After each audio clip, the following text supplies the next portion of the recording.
नमस्ते दर्शकबिन, तपाईहरुलाई स्वागत छ मेरो फार्मिङ खबर युट्युब च्यानलमा। आज पनि फेरि म नयाँ भिडियो लिएर आएको छु। आज चाहिँ छोटो समयमा धेरै आम्दानी हुने र कम लगानीमा पनि गर्न सकिने व्यवसायको बारेमा जानकारी दिन गइरहेको छु। कृपया भिडियोलाई स्किप नगरिकन पुरा भिडियो हेरिदिनु होला। ब्रोइलरको खुरा मासु उत्पादन गर्ने उद्देश्यले गरिने व्यवसाय हो। ब्रोइलरको खुरा 6 देखि 7 हप्तामा मासुका लागि योग्य हुने गर्दछ। 42 देखि 45 दिनमा सरदर 2.5 केजीदेखि 3 केजी सम्मका हुन्छन्। ब्रोइलरको खुरा छिटो बढ्ने, दाना खाएको अनुपातमा शरीरमा मासु लाग्ने, सानो ठाउँ ओगट्ने र राम्रो आम्दानीको स्रोतको रूपमा गरिने व्यवसाय ब्रोइलर पालन हो। यस व्यवसायले स्वरोजगार प्रदान गर्ने, मासुजन्य प्रोटिन, भिटामिन उत्पादन गर्न सकिन्छ। यतिखेर मासुको माग धेरै नै बढिरहेको छ। ब्रोइलरको खुरा पालन गर्दा खोरको छनौट अति आवश्यक पर्दछ। सबैभन्दा महत्त्वपूर्ण कुरा भनेको खोर। खोरको आकार, उचाइ, लम्बाइ, चौडाइ यसको अति आवश्यक पर्दछ। खोर बनाउँदाखेरि ध्यान दिनुपर्ने कुराहरू 1 नम्बरमा छ जग्गाको छनौट। जग्गाको छनौट गर्दाखेरि पश्चिमतर्फ फर्केको हावा ओहोरदोहोर गर्ने ठाउँ र पानी बर्खायाममा पानी नजम्ने ठाउँ हुनुपर्दछ। त्यो सँगसँगै बजार व्यवस्थापन, यातायातको सुविधा यी कुराहरूमा विशेष ध्यान पुर्याउनु पर्दछ।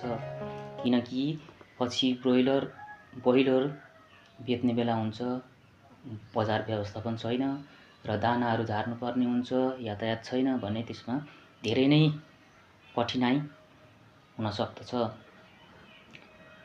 जग्गामा पानी नजम्ने ठाउँ हुनुपर्दछ। खोरको छाना गर्मी र जाडोमा दुवै सहजको लागि खरको छाना अति राम्रो मानिन्छ। खोर बनाउँदा खोरको जग बलियो बनाउनु पर्दछ, किनकि हावाहुन्डरी आउन सक्छ। त्यतिखेर खोरलाई कुनै पनि केही नहोस् भन्नको लागि जग एकदमै बलियो 1.5 फिट मुनि गाड्नु पर्दछ। 1.5 फुट मुनि गाडेर फेरि खोर माथिबाट पनि लगभग 1.5 फिट माथि उठाउनु पर्दछ माटो भरेर। किनभने बर्खायाममा पानी वर्षा बढी हुने हुनाले खोरमा पानी नछिरोस्, पछि भैपरि आइ नपरोस् भन्नको लागि यसमा पनि ध्यान दिनुपर्ने अति आवश्यक पर्दछ।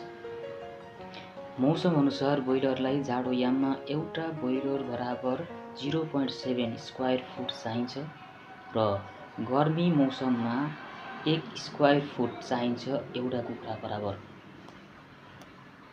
त्यस्तै क्षमताभन्दा बढी कुखुरा राख्दा, खोरको क्षमता सानो छ र कुखुरा बढी राख्दाखेरि भनेको कुखुरा नबढ्ने, जति नै दाना खुवाए पनि, भिटामिन खुवाए पनि मासु नलाग्ने, विभिन्न प्रकारका रोगहरू उत्पन्न हुने, त्यस्तै गरी रानीखेत, गम्बारोहरूको भ्याक्सिनहरू एकदमै लाउनु पर्दछ।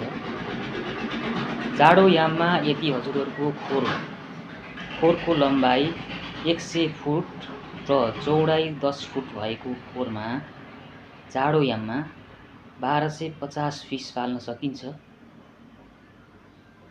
1000 फुट लम्बाइ र 10 फुट चौडाइ भएको खोरमा जाडोयाममा चाहिँ 1250 पिस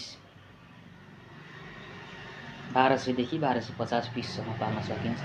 यदि गर्मी मौसममा सोही खोरमा 1000 पिस राख्न सकिन्छ। गर्मीयाममा किनकि कुखुराहरूलाई पातलो एकदम फिजारिएर बस्नुपर्ने हुन्छ भने जाडोयाममा हल्का एक आपसमा छुएर टाँसिएर बस्दा पनि केही फरक नपर्ने भएको हुँदा यी त भए खोर बनाउँदाखेरि ध्यान दिनुपर्ने कुराहरू। र विभिन्न प्रकारका रोगहरू आइपर्ने हुँदाखेरि भनेको खोर एकदमै सफा राखिराख्नुपर्ने हुन्छ। ब्रोइलर पाल्दा पनि भनेको दानामा पनि ध्यान दिनुपर्ने हुन्छ, जस्तो कि भिटामिन, जस्तो कि जुन भाइरस रोगहरू हुन्छ नि एकदम बर्ड फ्लू, रानीखेत, गम्बारो भनेपछि यो रोगहरूलाई चाहिँ भनेको नियन्त्रण सुरुमै गर्नुपर्ने अति आवश्यक पर्दछ। किनकि एउटालाई लागिसकेपछि भनेको यो फर्ममा पुरै अल्टो अल्लाई नै भेट्ने सम्भावना बढी हुन्छ। त्यसैले रानीखेत, गम्बारोको भ्याक्सिन चाहिँ भनेको अनिवार्य नै ल्याउनु आवश्यक पर्दछ। र दाना चेन्ज गर्दाखेरि भनेको ध्यान दिनुपर्ने कुराहरू जस्तो कि हामीले 1 दिनदेखि 2 हप्तासम्ममा 2 हप्ता B0 खुवाउनुपर्ने हुन्छ। त्यसपछि 14 दिनदेखि 28 दिनसम्म हामीले B1 खुवाउँछौँ र 28 दिनदेखि हामीले B2 दाना चेन्ज गर्छौँ। भनेपछि दाना चेन्ज गर्दा पनि तपाईहरूले 1 दिनमा कति बोरा चारो खाँदैछ त, जुन दाना चेन्ज गर्ने समयसम्म कति दाना खान्छ। जस्तो कि 1 दिनमा 1 बोरा दाना खान्छ भने 1 बोराको आधी बोरा B1 र B2 आधी बोरा, दुईटालाई मिक्स गर्ने। त्यो भनेको 1-2 दिनको लागि मात्रै हो, मिक्स गर्ने अनि खुवाउने। यो सँगसँगै जस्तो कि सबै त्यस्तै B0 देखि B1 पनि त्यसै गर्नु पर्यो, आधी अनि B1 देखि B2 पनि त्यस्तै र B2 देखि B3 पनि त्यस्तै गरी जति बोरा खान्छ त्यसको आधी मिक्स गर्ने अनि खुवाउनु। मतलब कि त्यो भनेको सधैँको लागि होइन, बस 1-2 दिनको लागि। किनकि कुखुरालाई दाना पचाउनको लागि सहज होस् भन्नको लागि। त्यस्तै दाना चेन्ज गर्ने बेलामा लगभग 1-2 दिन अगाडिदेखि नै लिभर टोनिक खुवाउनु अति आवश्यक पर्दछ। किनकि लिभर टोनिकले लिभरलाई बलियो बनाउने, दानालाई एकदम पाचनमा सहयोग पुर्याउने होइन, हेल्दी बनाउने गर्दछ। त्यही भएर दाना चेन्ज गर्नेमा बेलामा लिभर टोनिक खुवाउनु अति आवश्यक पर्दछ। त्यस्तै भिटामिनको कुरा गर्नु। भिटामिनको कुरा गर्दाखेरि भनेको लगभग 28 दिनपछि 28 देखि 32 दिनपछि तपाईहरूले वेट बढाउने भिटामिन हुन्छ, ग्रोथको भिटामिन हुन्छ, त्यो भिटामिन खुवाउनु त्यो पनि आवश्यकै पर्छ। हुन त अगाडिदेखि नै ब्रोइलर कुखुरामा कुनै समस्या छैन, एकदम बढिरहेको छ, मासु लागेको छ भन्ने छ भने त्यो नखुवाउँदा पनि हुन्छ। तर पनि भनेको प्रायःजसो फर्महरूमा त्यो अनिवार्य रूपमै खुवाउनु आवश्यक पनि छ। त्यसैले भिटामिनहरूमा बढी खर्च गर्नुभन्दा पनि कुन भिटामिन चाहिँ आवश्यक परेको छ, ब्रोइलरमा समस्या के छ त्यो बुझेर मात्रै औषधिहरूको युज गर्नु धेरै राम्रो हुन्छ। किनकि खर्च कम हुन्छ र दानामा पनि भनेको कुन दाना खुवाउँदा राम्रो हुन्छ होइन।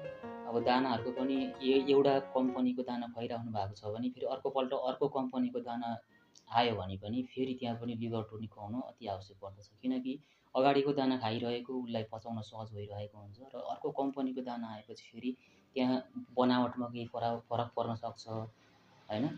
त्यहाँ फरक पर्ने कारणले गर्दाखेरि भनेको एउटा कम्पनीबाट अर्को कम्पनीको दाना आयो भने पनि त्यसमा पनि लिभर टोनिक खुवाउनु अति आवश्यक पर्दछ। यो त भयो दाना भिटामिन सम्बन्धीका जानकारीहरू।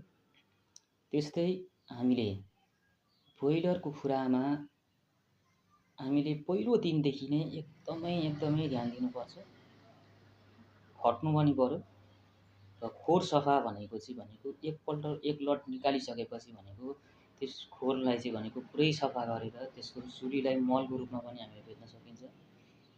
त्यसलाई मजाले सफा गरेर त्यसपछि विभिन्न बजारमा विभिन्न खोर सफा गर्ने केमिकलहरू आएको हुन्छ, चुना आएको हुन्छ है, त्यसलाई लिएर छर्किने, त्यसपछि 1 हप्ता जति ग्याप राख्ने, त्यसपछि फेरि लिएर नयाँ चल्ला हाल्यो भने त्यसमा रोगहरू नलाग्ने सम्भावना ज्यादा मात्रामा कम हुन्छ।